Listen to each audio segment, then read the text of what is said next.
అందరికీ నమస్కారం. ముందుగా మన ఛానల్ని ఎవరైనా ఫస్ట్ టైం చూస్తున్నట్టయితే ప్లీజ్ సబ్స్క్రైబ్ చేసుకోండి. అలాగే పక్కనే ఉన్న బెల్ ఐకాన్ కూడా క్లిక్ చేయండి.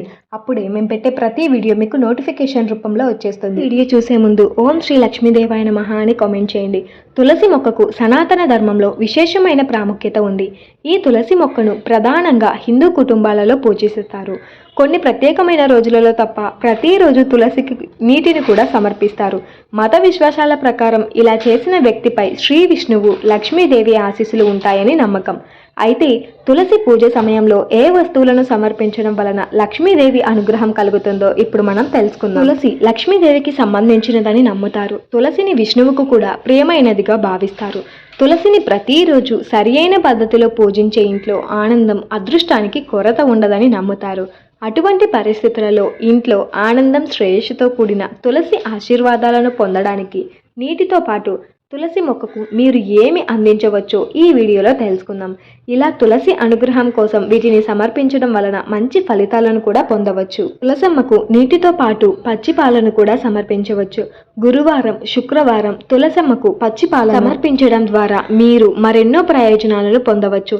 ఇలా చేయడం ద్వారా శ్రీ మహావిష్ణువు లక్ష్మీదేవి ఆశీస్సులను కూడా పొందవచ్చు. ఇలా చేయడం వలన ఆ ఇంట్లో తులసి ఆశీర్వాదంతో ఆనందం, శ్రేయస్సు కలుగుతాయని నమ్ముతారు. నీటితో పాటు తులసికి చెరుకు రసం నైవేద్యంగా పెట్టడం ద్వారా కూడా ప్రయోజనాలను పొందవచ్చు. ప్రతి నెల పంచమి తిథి రోజున తులసికి చెరుకు రసం నైవేద్యంగా పెట్టడం మరింత ప్రయోజనకరంగా పరిగణించబడుతుంది. ఈ సాధకుల కష్టాలన్నింటినీ తొలగిస్తుంది. కుటుంబంలో ఆనందం, శ్రేయస్సును తెస్తుంది. పూజ చేసే సమయంలో మీరు తులసి మాతకు కొన్ని వస్తువులను కూడా సమర్పించవచ్చు. తద్వారా లక్ష్మీదేవి ఆశీస్సులు మీపై ఉంటాయి. దీనికోసం మీరు తులసికి ఎరుపు రంగు చునారి అలంకరణ వస్తువులను కూడా సమర్పించవచ్చు. దీని ద్వారా లక్ష్మీదేవి మీకు సిరి సంపదలను, శ్రేయస్సును ప్రసాదిస్తుంది. అయితే ఇలా తులసి మొక్కకు నీటిని సమర్పించడానికి కొన్ని నియమాలు ఉన్నాయి.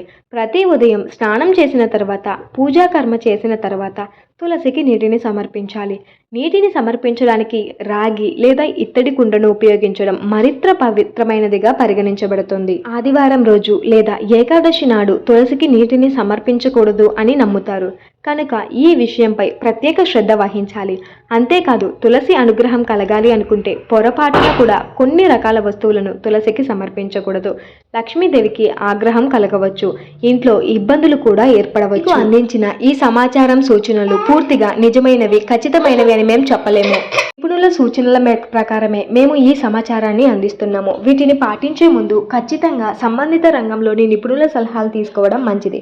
హోప్ యూ ఆల్ గైస్ మీకు ఈ వీడియో నచ్చిందని అనుకుంటున్నాను. వీడియో నచ్చితే తప్పకుండా లైక్ చేసి, షేర్ చేసి, సబ్స్క్రైబ్ చేసుకోండి. అలాగే పక్కనే ఉన్న బెల్ ఐకాన్ కూడా క్లిక్ చేయండి. అప్పుడే మేము పెట్టే ప్రతి వీడియో మీకు నోటిఫికేషన్ రూపంలో వచ్చేస్తుంది.